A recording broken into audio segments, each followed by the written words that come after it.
Hey everybody, it's Tony Schiavone of All Elite Wrestling, and this is True Hill Heat. And I said it right, you motherfuckers.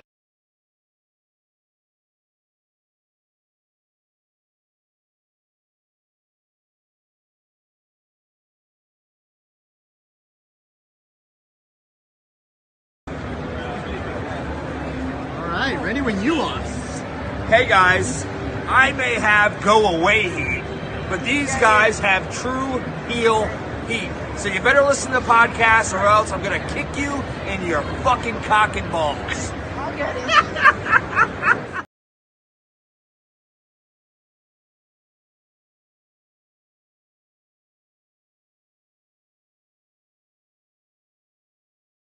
Welcome to True Heel Heat, the place where we use insider terms because we think we know what the fuck we're talking about, even though we don't. My name's Maxwell Jacob Friedman, and I'm better than you, and you know it.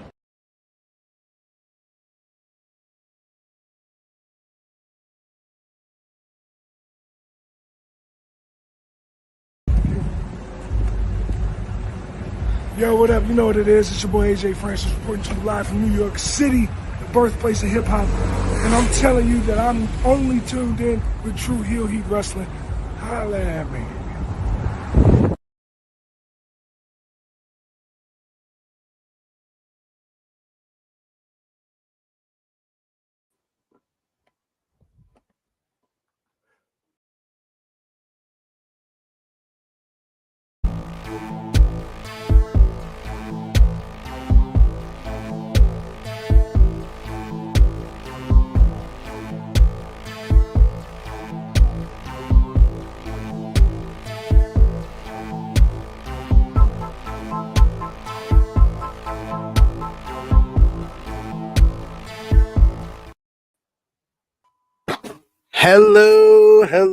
Hello.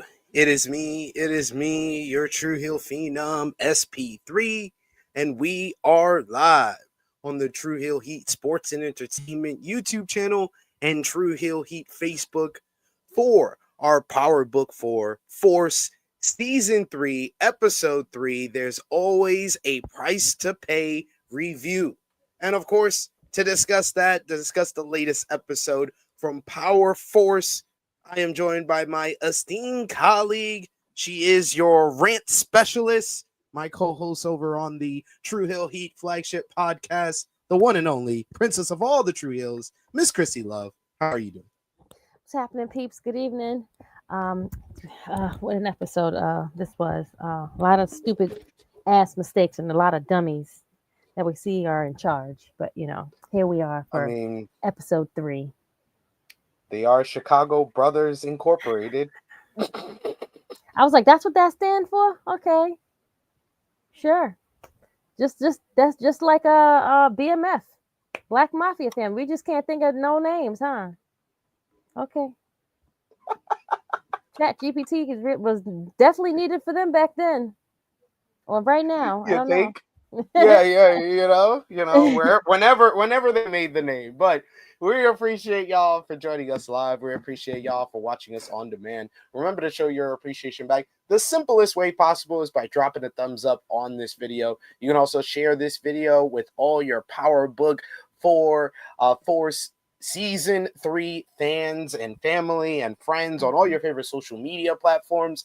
If you are new to the True Hill Heat Sports and Entertainment YouTube channel, hit the subscribe button, hit the bell to stay notified for all the great content here. And also, you can sound off in the comment section if you're watching us on demand. If you're with us live, you could sound off in the live chat. We love to interact with all of you guys. Hear your thoughts on the latest episode from Power Book 4 Force. And of course, if you're want to sound off, we're going to highlight all your comments here because it's different from the flagship channel where you got to send a super chat. But here, it's for free. So, Power Book 4 Force Season 3, Episode 3. I know you said you had your overall thoughts, but let the people know. How did you feel about this week's episode? This was a good episode 3. I guess it's kind of like we had one and then 2 was better, but then we have 3, which is just like, I guess, under 2, if that makes sense. but still some moves were Really? made. I thought this was better than episode 2. Do you think so? I thought it was a little slow for me. I don't know. Maybe I was just tired. I don't know. Maybe I got to rewatch it. Go ahead. I just saw that it was a lot of the stuff that they set up. You're finally seeing it kind of come together. Like we were talking about, like with DMAC. DMAC, they were just telling, just stay around, sit around, or they were gonna like set him up and stuff. But he actually was proactive in this episode. Mm-hmm. He didn't get somebody killed, but he still was proactive and he got the job done. That's all we want from DMAC. Poor little DMAC. That's all we want from him. So I like that. And now, the whole Tommy versus the Marquez cartel, that's getting interesting. You got Maria and her brother and stuff. All the hints they keep giving us that Maria might be pregnant.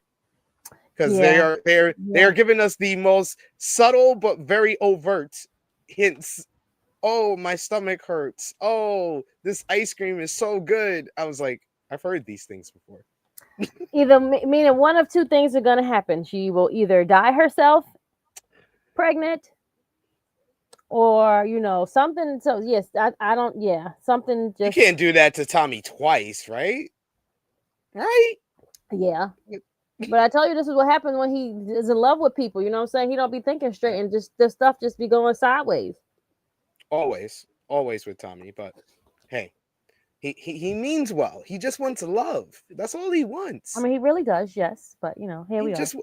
He just wants to be loved. He just wants to take care of the people that he loves. But they always find themselves in these difficult situations where they're probably dead. Exactly. Exactly. That's it. But yeah, that's right. And then also the Vic storyline I find actually kind of interesting now. Do you really? In the most. Do you really find it? I find it. It's not boring. It's not boring. Happening. Yeah. So he's trying. He's trying his best. Vic is trying. No matter what everyone else is giving him, he is trying his best to give both people what they want on all sides. So yes, I can see that part. Exactly. So now, sister on the other hand is just well, she means well as well, but she's getting rocked to sleep basically. So, but let's get into it. Power Book 4 Force Season 3 Episode 3. The title is There's Always a Price to Pay. Tommy, of course, is in his quest to be the big man on campus in Chicago, and he's got to deal with the aftermath of how Episode 2 ended with Chavo's death. We see Diamond. He finds the body outside and basically knows that it's from the Marquez cartel. So this episode sees his attempt to basically rebuild the burnt bridges with his allies to win the top spot in Chicago. If Tommy is serious about this, he needs to collaborate with his allies to keep them happy. And he also has to go outside of his allies and to former enemies, because we see him basically talk to the Serbs. How often the Serbs are brought up in the world of Power is ridiculous. I did not know so much about the Serbian nation until I watched Power. That's very true. And there are people that you really don't want to mess with. I feel like that's just what it is. They just are people that are just always a drug dealer, and two are really bad guys. and you're going to get killed or go to jail. Like, that's it. Don't cross their family. I mean, that's that guy from Power. Yeah. But it really has kind of become this kind of quest of Tommy taking over Chicago. It's not like overtly said, but I kind of feel like it's because the real reason that this is so important to him is because he failed to do that in New York. He can never do it. He never, like, even if you say, oh yeah, he was in charge of New York, he took over New York, but he had other things that got in the way. No, he and Ghost took over New York. he's Correct. never taken over He's anything never. by himself. Yep. He's always Like had a partner. whenever he was given the business or on his own, when Ghost wanted to get out of the business, he always failed. There was Right. always something against him, whether it Right. was Dre or it was the Lobos or it was Holly. Like there was always something against him that stopped him to do it on his own. So I think that's why it's so important to him, and it's kind of like personal. But to achieve this goal, he might not be as easy as he expected. His CBI members, Diamond and Jenard, might not be as trustworthy as he initially thought. And this has to do with D-Mac. Tommy was under the suspicion for most of this episode that D-Mac was dead in an ambush of some type. However, he is shocked to learn that D-Mac not only survived, but was reinstated by Diamond and Jenard to CBI. This move has Tommy question his place in the entire coalition, and it was done without his knowledge. And we kind of see how this whole thing comes together. We see Jenard and Diamond talking throughout this, and they come up with the idea of there's this gang in Chicago called the 9-7s, and they basically want to get D-Mac to basically put himself in danger and try to rob them because they're known to kill people on sight and they're protected by the cops. So they basically send Jenard to go to D-Mac and talk to him and convince him that he needs to do this. And if he does this, he's back in CBI. Even his boy Marshall is up here like, man, this is a suicide mission. Right. He's trying to tell him. He tried to tell me from last week, like aka Jabari is like, no, you can't be doing this. I can't see him on no other way. He's Jabari. I'm sorry. I understand. If you watch Shy too long, you're gonna see all the characters under their own names, similar to what I do with Power. I just call them under.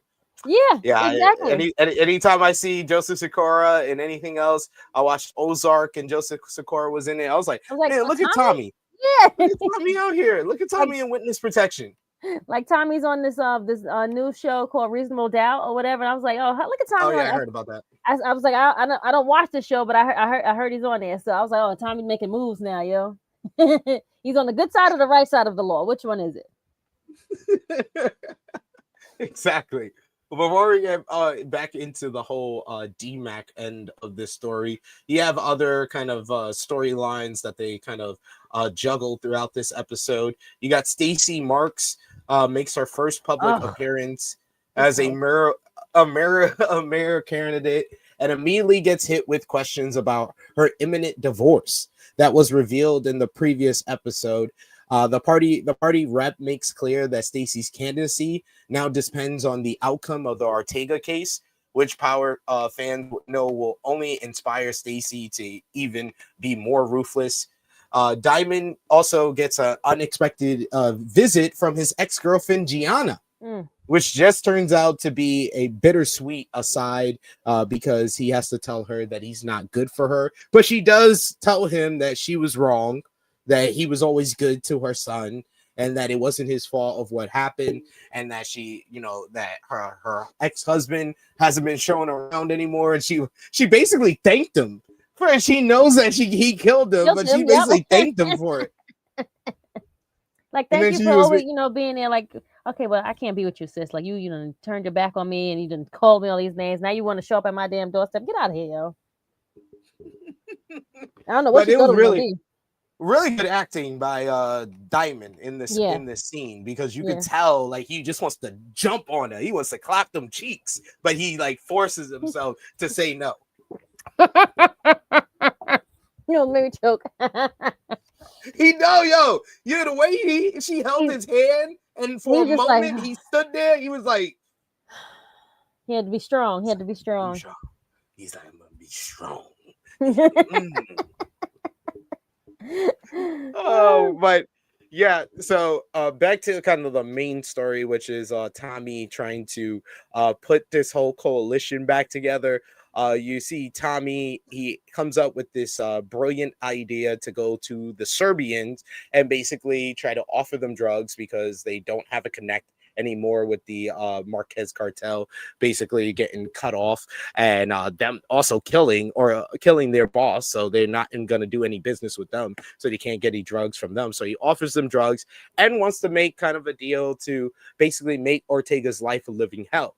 So he gets the information from the Serbians that Ortega's uncle Luis lives in Chicago and that he's very close to him. So he calls up the new leader of the SODs, who basically came to them at the beginning of the episode. He gave them money and stuff to kind of take care of the family. Diamond was like, you can't be making promises that you can't keep, because Tommy was like, we're going to get revenge. But by the end of the episode, he did, because they grabbed up Ortega's uncle Luis, threw him out the window, and then basically tell the guy that's left behind to send the message to Ortega. There's a certain theatrics to Tommy when he's doing these type of stuff. Tommy doesn't just like kill somebody. He doesn't walk in the door and just shoot them. He always has to do something. He has to throw them off a building. He has to throw them out of building. He has to set them on fire. Like, this is Tommy in his element. So it was nice to kind of see him with a different cast of characters do what Tommy does best. I see what you're saying about theatrics, because he definitely does when he's in that type of mode. It is theatrics of it all. Like, let me shoot you, but I'm gonna like torture you first and then kill you. Things like that, and without even breaking a sweat. Things like that, or have people like do things for him. So this is Tommy and his element. But again, he's still not thinking straight. But here we are. No, he's got too much things distracting him at this point. But you get one part of the coalition that does drop out is the United Kings. They basically pull out of the coalition after Chavo dies. They don't want to get involved in this, don't want to have a war with the cartel, and especially because they have families in Mexico, they don't want to be involved in this. Meanwhile, you get more dominoes lining up against Tommy and CBI, starting the process of connecting a few dots. The cartel is the major player here in a few ways. Ortega finds out that Claudia has been working with Tommy, and thus ends his deal with her and basically pulls her protection. We see the lawyer call Claudia on a burner phone, and basically she was acting all tough to the girl that stabbed her in season 2. Because she pulled up on her and said she was going to finish the job, but Claudia was acting with a chest all puffed out, like she was a tough girl because she had some protection. Ortega and Miguel actually form a team over their mutual hatred of Tommy, because Miguel basically at the end of the last episode hired this assassin to take out Tommy. But then the assassin is paid money by Ortega's lawyer because he turned down the offer, because Ortega apparently wants to kill Tommy himself. So then Miguel finds out about this by basically kidnapping the killer and torturing him, which Miguel is another motherfucker who can't just kill somebody. He has to be theatric about it. He has to tie them up and torture them, put their hand in a freaking hyperbolic chamber and then break it with a hammer, or rip their fingers off and feed it to a pig, like in this episode. See, if he didn't really sleep with Maria, they probably could have been good friends. They would have been teaming up and torturing people. It would have been like a very much like a Perfect Strangers type of vibe to it. Yeah. It? Beautiful stuff. But yeah, they form that partnership. This is after Maria goes and sees her brother. We meet her brother's new love interest at that point, and they have a little moment where they're talking about her going out with the Blanquita. And he asks her to leave, and then he talks to Maria. He apologizes for everything that he did, and he doesn't want to lose his only sister. Maria, is apprehensive, but does forgive her brother and accepts his apology. Of course, when Tommy finds this out, he is upset that Maria even went to see him and is pissed off and everything. But Maria has to tell him, like, that's my brother. Like, my brother, like, there's nothing I can do. Like, I've been a part of this life for a very long time. I'm more than you capable of. We also see Tommy give her a gun in this episode, and they give us way too many hints that Maria is going to use that gun this season. I'm telling you, she's going to be using it, and then something bad is going to happen. Yeah, probably. That's what I'm afraid of. More than likely. Back to the Marquez cartel storyline. We get I thought the best part of this episode was the twist at the end when it's revealed at the end that AUSA Bill Singh, I think it's Bill Singh is in Ortega's pocket as he's meeting with the lawyer, having undermined Stacey Marks' case, because we found out in this episode that there was a clerical error in the warrant yes. to go after Ortega and that for the drugs and the money to be a part of the case. So there was a clerical error. So that was basically thrown out, and that's not going to be included. We also, of course, we said earlier that it was found out that Stacey is getting a divorce.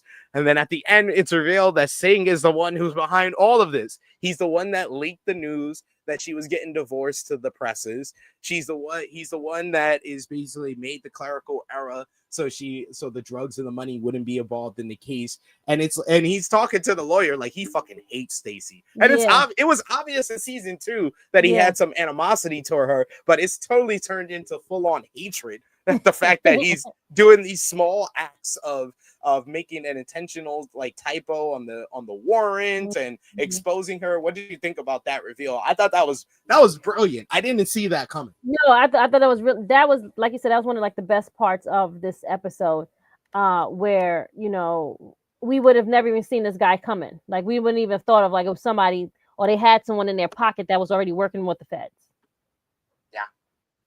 Yeah. So I wonder if they told him. Good twist. Right.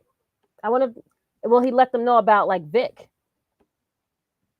Well, I don't think he knows about Vic, but I don't know if it's that important.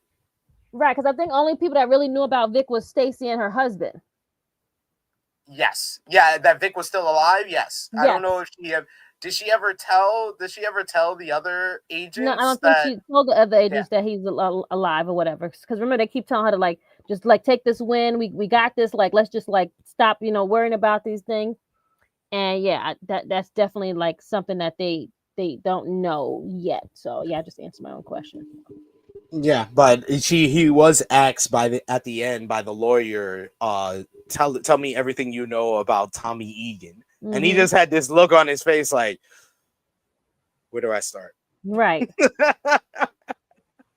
a whole lot, I gotta tell you. Yeah, but what do you think about that? Because this is the first time since the OG power that we've had anybody in the the law enforcement who's been a mole. This is the first time since Mike Sandoval. It's Mike Sandoval when he was involved with Lobos, when he was the mole inside of the AUSAs. This is the first time since season 4 power that we have a mole in the law enforcement now. I mean, this is good stuff. I mean, it's been a while. I forgot. Damn. And all of the shows that's in the power books, this has been a mold. I guess this is a good homage to it, and but again, it's something that we didn't really even pick up on or whatever. So I'm liking it. I wonder what's gonna happen. I hope he don't die right away. No. They gotta have him around in some way until the end of the season, because that makes this whole Stacey Marks storyline a little bit more interesting. Yeah, because it was I was oh god, I'm sick of this lady. Oh, we got DeMarcus who says, "What's good, everyone? Good to see you in the chat, DeMarcus." He also says, "Diamond should have smashed Gianna one last time, then ghosted her. Literally, no pun intended." Laugh emoji. I see what you mean there, but I mean, what would have been wrong with smashing one last time? She probably would have let him too. Exactly. Just clap the cheeks. You want to say goodbye. She probably miss him. That's all. She probably miss him. But to show up on her doorstep like that, yeah. But we also see Claudia's girlfriend go see her again. And she's very frantic and scared because of the whole Marquez cartel pulling the protection. And she basically asks her to put all the money that she has on whatever the books are, because she has to basically find new protection and find a way to stay alive while being in prison. Then we get everything that involved Vic in this episode because we start off with Vic. He's literally in the bed of the party rep's assistant, not once but twice in this episode. But the first time he's there, he wakes up, she's in the shower, so he goes into his full on freaking detective mode, spying through her things, looking at things. He finds some tickets for a Broadway play, and he basically then when she comes out, he's basically pouring water, acting like he's not doing anything and drinking water, and she's like, "Oh, you still here?" And he's like, "Yeah, I'm just drinking water before I get back in bed." And she was like, "Nah, you gotta go." She was like, "It's a booty call. This is a one night stand. You supposed to leave before I get out the shower." That's what she basically talked to him like it was bang bang and then go. Like, you can go out. I'm done with you right now. I don't need you anymore. Thanks. Thank you for your services. Yes. Call you. This was cute. He is successful in finding out about Stacy's troubles. We see him, go around to his usual stops and everything, but then at the end of the episode, he goes to the play that she had tickets for, and he basically acts like he just went there and has common interests. He was on some straight up Joe Goldberg and trying to act like he knew her so well. He's like the same person. We have so much mutual interest. And she starts flirting with him. She's with a friend. Her friend is like, you stay, I'll go. And they stay behind. They have drinks, and they wound up clapping. Vic wound up clapping the cheeks for the second time. And he finds out that Stacy is having trouble because of the whole big press conference that happened. He acts like he's this tech bro and that he just knows about politics and he keeps up to date. And he was like, "You're probably representing Stacey Marks," and she slips that she needs donors because some donors have dropped off because of the whole divorce scandal. So Vic, at the end of the episode, he suggests this to Tommy to become the biggest donor to Stacey Marks' mayoral campaign, which is a pretty pretty genius move. And Tommy did say he wanted a mayor in his back pocket. This is the best way that seems to get that done. And she's not going to say nothing about, like, having a drug dealer. So, yeah. I do like this new version of Vic since he had that conversation with Beth, because it feels like we're seeing him in different lights because he's scheming with Tommy. Yet he also gets some moments of Persuado happiness in these hookups. And he finds Claudia's girlfriend in her apartment. And he basically wants to take over the apartment now because he got everything, all the money and stuff. So he basically, in a rage, basically pulls a gun out on her and tells her to leave. Like, you need to leave. You need to go. You can get your stuff later, bitch. Get out. Yep. I was like, this is the Vic that we've been wanting for a long time now. Yeah. Like, stand up for yourself. Seriously. So he got nothing to lose at this point. Nope. Nothing. Yeah. But he's been this kind of pawn, so it is nice to kind of see him kind of take some type of control in all of this. All right, but finish off with the D-Max storyline of this all. So, like I said, he was given the mission to basically attack the 9/7s, but smartly he realizes that this is a suicide mission. He actually listens to Marshall, so he gets Marshall to get a couple of friends from CBI or are trying, some young kids that are trying to get into CBI. And he basically doesn't want to hit their stash house. He wants to hit them before they even make it to their stash house. So when they're making the exchange for all the money and drugs, he wants to get them there and then make the hit there. So he comes up with that plan. He's got reinforcements. They got guns. He went onto the black market and got a grenade. And used it too. This kid's gonna be a mass murderer. And he used it like, it was like, just when you thought he was like, this kid is just like really like, I'm sick of him. And then he goes and does this. I'm like, God damn it. I'm like, oh man, like, see, that made me like take my damn headphones out my ear. See, like, God damn it, he was so good. But in this episode, I was like, okay, maybe I can appreciate him for a couple more episodes. Yeah. Oh yes, Joe Marcus letting us know Vic, aka Jason Booker, is his alias with the party rep's assistant. Yes.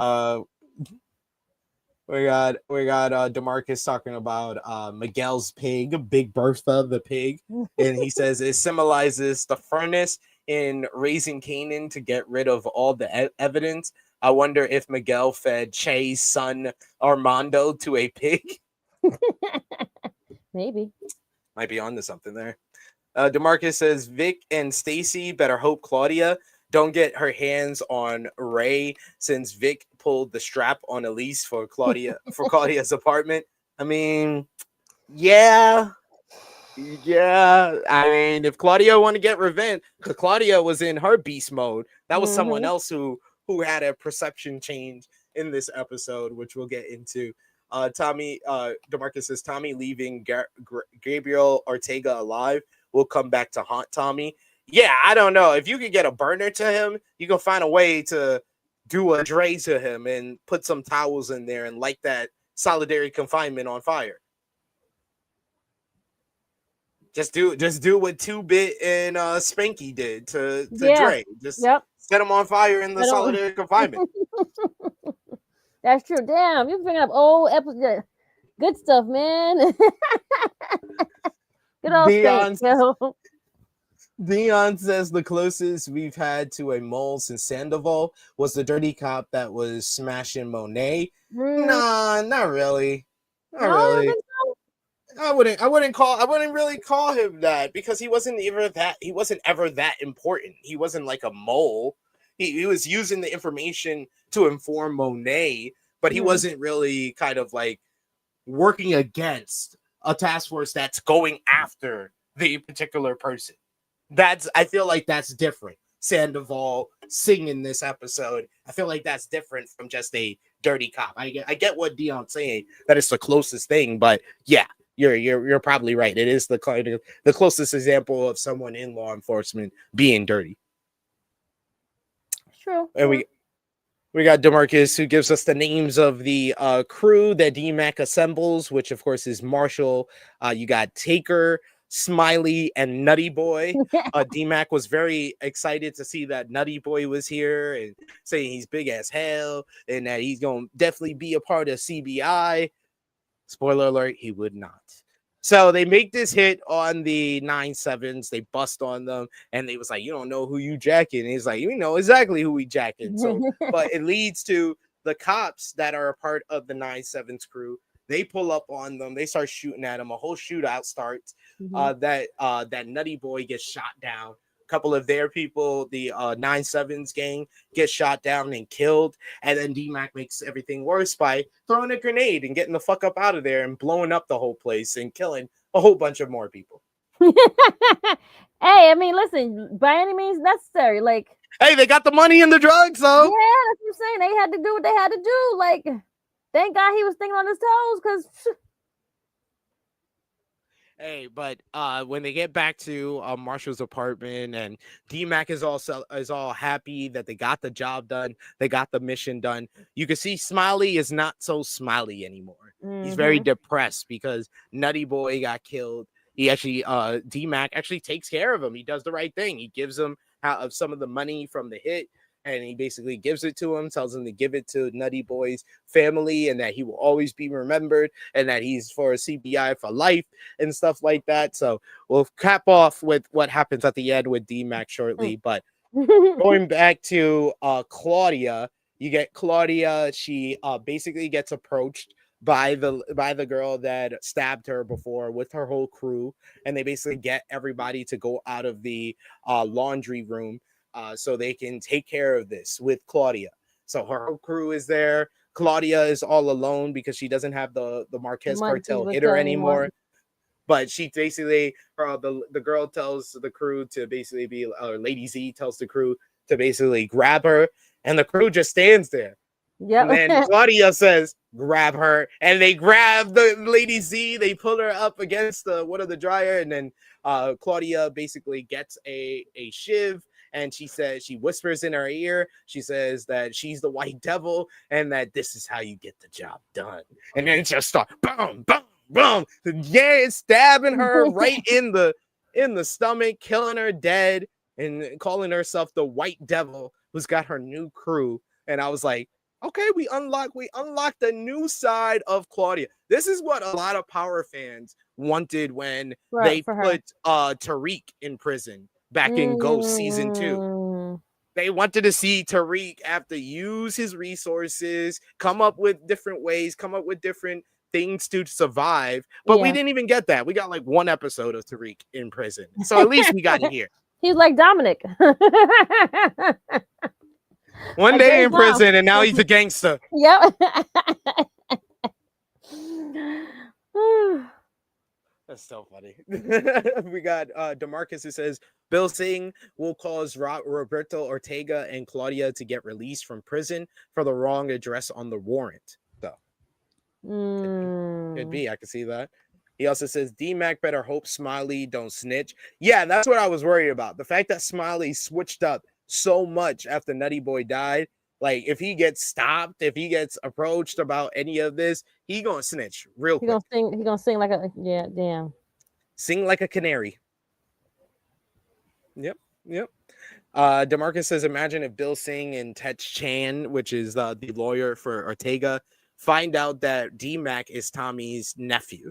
I don't know if that's prevalent because D-Mac is not on the books. He hasn't been arrested for any of the nonsense that he's done with killing the cop, killing the kid that killed Leon, and now killing all the 9/7s. He's killed a lot of people. He's got quite the stat sheet. I'm about to say, I think he got more people than Tariq at this point. Well, no, let's think about it. Tariq killed Ray. Okay. Who did he kill after Ray? Well, he killed Ghost. He killed Ghost, yeah. He killed Jabari, the teacher from season 1 of Ghost. Who else? He killed Angela's nephew, who was the agent. He killed what's the name's boyfriend that she was what's his name? Salim. Yep, he killed him. Killed him. All right, maybe Tariq got him beat. Yeah, because Tariq been killing people since season 4 of Power. Yeah, so okay. Sebastian. Yeah, Sebastian. I remember him. See, he's like there's people that we've forgotten that Tariq has killed. There's people that were just brought onto the show to be specifically killed by Tariq. Yeah, that's true. That is very true. And 100%, this is the best comment so far that we've gotten. Claudia is tougher than Tariq in prison. Yes. Oh yeah, for sure. Yes. But speaking of Tariq, we have his spiritual successor, D-Mac.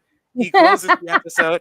We see at the close of the episode, Jenard and Diamond are basically getting anxious because they haven't heard back from D-Mac, but they basically assume because they haven't heard back from him, that means that he got killed in his attempt to make the drop on the 9/7s. So Jenard is basically talking sense into Diamond, basically telling him you got nothing to worry about. It was a suicide mission. There's no way that he could get that done. And then as soon as he says that, you get D-Mac who walks downstairs at the barbershop. He's got the bag in hand, the guns, and he's got the drugs and the money. He's like, look what I did, man. He was like, y'all looking at me like I did something wrong. Yeah, I did what you asked me to do. I did my job. Does that mean I'm in the group?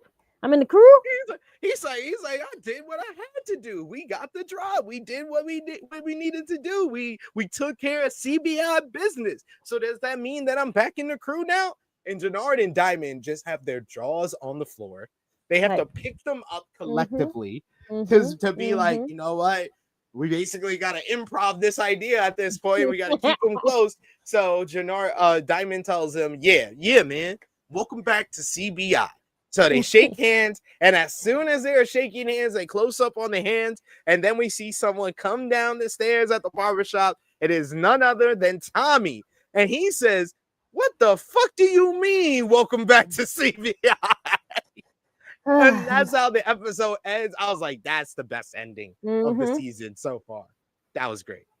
If looks could kill, that's what it was. If looks could kill. Hell yeah. He was just like, the both of them look like straight dumbasses. Dummies. They so want to make moves behind Tommy's back, but they are not that smart. They're not smarter than Tommy. Yeah. They always are gonna get caught up. Like Diamond better know that he picked the right horse in the race. Don't go back on it just because he's your blood and gonna go against Tommy, because you're not gonna win. You're just not. And your brother's he's an idiot, so that's even gonna make it worse. You would have thought over the last 3 seasons he would have learned that he cannot trust his brother, and his brother is an idiot. He clouded by judgment. His blood, you know. Oh, what did you think about the fact that there was no Shanti in this episode? Surprisingly shocking, to be honest. Honestly thought that, she, they would have had it, but I like that they didn't have her in it because, they had other things to talk about and showcase in this episode. So it kind of worked out where we really didn't need her. True. Yeah, it didn't need her, but I think that she's going to be probably a bigger part of the next episode because she missed out on this episode. And we don't know how involved she was in this whole plan that Jenard and Diamond has, and how she's going to react if it is just Jenard working with Diamond and trying to go back on their plan, because their whole plan was, we're going to keep D-Mac close. We're going to keep D-Mac safe. And, to prolong the whole thing with King Kilo. So when he comes out, he'll kill Diamond and Tommy for them before he kills D-Mac.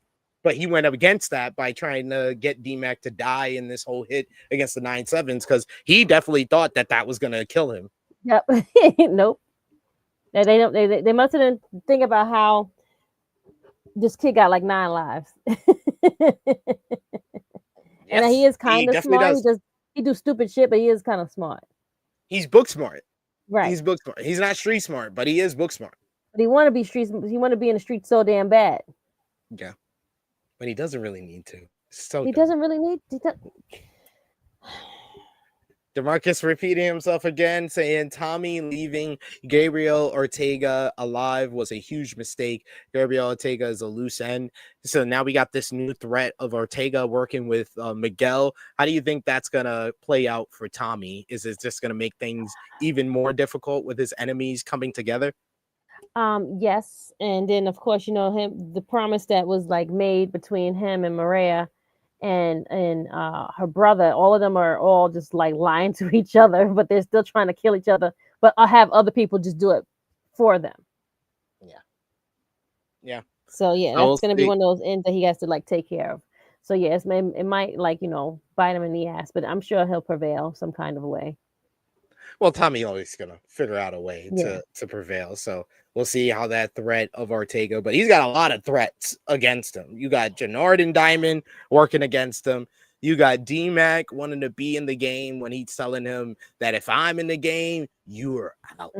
Yeah. And D-Mac basically told him, he was like, yeah, I don't want to be in CBI anymore. Basically lying to his face and then coming up with different ways to come up with different plans to get back into CBI instead. So everything's against him. D-Mac, the Jenard and Diamond, Ortega, Miguel, Stacey Marks, Vic. Yeah, Tommy's just in a corner where he just doesn't even know like all of these things are happening. But we'll see. Shanti, Claudia, yep. Just think of a different character, and it's just more people. Everyone hates him. Just want to get rid of him. Yep. This is like Ghost season 3. This is like Ghost season. This is like Power season 6 when everybody was against Ghost. Yes, Power, not Ghost. No, but you are right. Ghost season 3 at the end when everybody was against Tariq. Yeah. DeMarcus says Cynthia could tell to Maria that she could be pregnant. Well, they gave us too many overt signs, like when Miguel comes into the room and he's smoking the cigar and she's saying, "Oh, it makes my stomach hurt." And then when Tommy comes in from work and she's like, "Oh, I just ate the best ice cream I've ever ate in my life." It's like food is so much better to her. She's getting weird stomach aches. Like, yeah, we know what's up. She's pregnant. And that's another problem for Tommy. You got kids against you now? Oh, man, you're screwed. He's screwed. But that brings us to the end of this episode of Power Book 4 Force Season 3, Episode 3. There's always a price to pay. Let us know in the chat who was your MVP for this episode, your LVP. What was your moment of the episode? Whether you gave the episode a thumbs up, thumbs down, thumbs in the middle, and out of 10, what did you give this episode? For me and Krssi Love for Power Book 4 Force Season 3, Episode 3, there's always a price to pay. In 3, 2, 1. Thumbs up across the board from both of us. Krssi Love, what did you give this episode out of 10? 7.5. I gave this an 8.5. Ooh. 8.5. I thought this was a really good episode. I like that all these things, all these obstacles are being put in Tommy's way. It makes it very, very interesting. And whenever we go to a different character, it's just another obstacle that's put in front of it, or another revelation that we see, or another level up, like we see with Claudia and D-Mac in this episode. That is all going to be a problem that Tommy has to solve before the end of the season. And I like all the different plates that they're putting up in the air in this episode. I thought this was the strongest of the season so far. All right, I'll give it an 8 then. You've convinced me. 7.5 is too low. I'll give it an 8. But who was your MVP for the episode? D-Mac and the officer. What, Singh? Yep. I'm gonna give it to D-Mac. D-Mac did something right, y'all. We did something right. We up. D-Mac FC. We up, y'all. We up, y'all. We up. LVP for the episode, Jenard and Diamond. Jenard and Diamond, for sure. Idiots. Absolutely. I think honorable mention for MVP for me would be Claudia. Claudia, yes. Yes, for sure.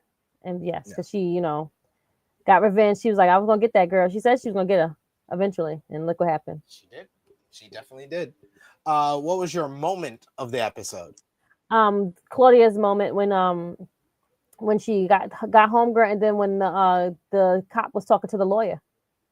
Yeah, that's mine for the episode, is when it's revealed that Singh is working with the Martez cartel. That was a good reveal that I didn't see coming. All right, that is our ratings. That is everything from us. You got DeMarcus, who's giving LVP to Stacey Marks. She did take some L's in this episode, so that is true. That's another one too. Yeah, that's a good one. I like that one. That is a good choice as well. It's a good choice as well. But yes, let us know what you thought about Power Book 4 for Season 3, Episode 3. There's always a price to pay. We gave you our thoughts. Let us know your thoughts. If you're watching us on demand, in the comments down below, we can continue the conversation there. Of course, we will be back with the next review for Episode 4 that drops on, Friday, Thursday, 12 a.m., however you want to put it. And yes, DeMarcus also giving co-MVP to Big Bertha.